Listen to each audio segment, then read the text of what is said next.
Déterminez les uns et les autres. Alexandre Devecchio. Non, c'est ça. Délire, s'il vous plaît. Je vous répondrez à on peut pas Alexandre. discuter si on s'entend pas sur les faits. Il est évident qu'il y a un problème de fracture territoriale dans ce pays et qu'il y a certaines banlieues où il y a une situation extrêmement dramatique depuis de nombreuses années. On pourra même aller plus loin. Les responsables des attentats terroristes venaient pour la plupart de banlieues. Alors ça ne veut pas dire que tous les banlieusards sont des terroristes ou sont des délinquants violents, mais il y a un problème de violence, d'économie parallèle, de trafic, d'islamisation, etc.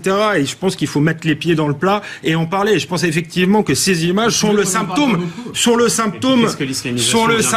de tout cela. Attendez, qu'est-ce que l'islamisation vient faire là-dedans ? Et on en parle tout simplement parce qu'on a des images. Quand on n'a pas des images, on a effectivement des sociologues, des responsables d'associations qui parfois vivent de tout cela et qui nous expliquent circuler, il n'y a rien à voir. Bon.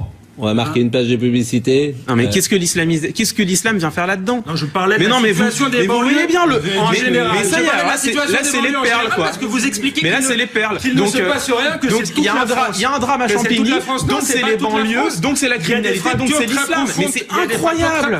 C'est incroyable. On aura appris quand même qu'il y a des fractures en France. Merci monsieur Devecchio. Aucun rapport avec l'islam là-dedans. Mais il n'y a aucun rapport avec l'islam, vous jetez ça en l'air. Mais vous vous rendez compte de ce que vous créez, de l'amalgame que vous créez ? Mon Dieu. Bah oui. Oui, mon Dieu, oui. C'est pas gratuit, il y a des journaux à vendre aussi, faut le préciser. Dites pas ça. Essayez d'avoir un certain je le niveau de dis. débat. Franchement, excusez-moi. C'est un marché comme un autre. Marché de la presse, il y a des pages à vendre. Ne faites pas le procès du Figaro. Moi, je voudrais demander à Ali comment il se sent dans sa vie au quotidien en France et si réellement, quand vous vivez parmi les vôtres, vous vous sentez dans un territoire plus dangereux, plus menacé, plus exclu que les autres. Comment ça se passe la vie au quotidien ? Personnellement, moi, je me sens bien. Je vais bien. Pardon ? Vous parlez peut-être à un Français. Mais ma question n'était pas là. Vous êtes accusateur et soupçonneux, c'est impossible de calmez-vous, monsieur Non, mais je me Devecchio, calme pas, mais si comme ça il y a du soupçon. Si, vous insinuez quoi ? Qu'elle est raciste ? Mais pas du tout. Surtout pas du tout. Surtout que c'était pas ma question. Je voulais simplement lui demander comment... Poser cette question à un Français, c'est quand même particulier. Mais pourquoi non ? Pas du tout. Vous posez une question à un Français de savoir s'il se sent bien dans son pays. Non, j'ai dit comment il se sentait dans sa ville et dans l'endroit où il vivait. Excusez-moi, cette question. Écoutez, alors maintenant, là, vous allez me laisser parler parce que ma question était extrêmement bienveillante. Je voulais savoir comment ils vivent. Alors, ne me coupez pas.